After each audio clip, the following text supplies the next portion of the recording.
ជាខ្មែរឬតែរូបរមឬធ្វើឲ្យបានคล้ายជាធ្លុងមួយការពារទឹកដីពីចោរឈ្លានពានចិត្តជាទីហ៊ានអង្គអាចហានខ្លាខ្ញុំហ៊ានលៀងបងអ្វីឲ្យតែជាតិខ្ញុំសានត្រានស្លូតត្រង់មុខមុតខ្លានមិនញញើតនឹងខ្មាំងសង្កត្រូវពួកយើងត្រូវការសន្តិភាពពួកចោលស្រែកឃ្លានសងគ្រាមក្មេងៗក៏មិនបានរៀនមនុស្សម្នាប្រត់ប្រាំងគ្រូសាឈាមខ្មែរតែមួយ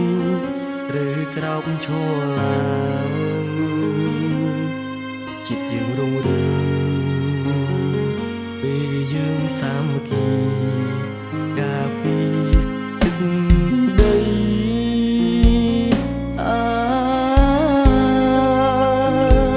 ពីចោរឈ្លានពានយើងគឺជាខ្មែរឬតែរូបរមឬធ្វើឲ្យបានคล้ายជាធ្លុងមួយការពារទឹកដីពីចោរឈ្លានពានចិត្តជាទីហ៊ានអង្គអាចហានខ្លាខ្ញុំហ៊ានលៀងបងអ្វីឲ្យតែជាតិខ្ញុំសានត្រានស្លូតត្រង់មុខមុតខ្លានមិនញញើតនឹងខ្មាំងសង្កត្រូវពួកយើងត្រូវការសន្តិភាព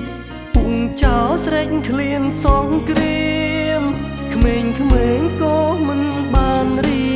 នមនុស្សម្នាប្រត់ប្រាំងគ្រូសាឈាមខ្មែរតែមួយឬក្រោបឈរឡើងចិត្តយើងរុងរឿងពេលយើងសាមគ្គីការពារទឹកដី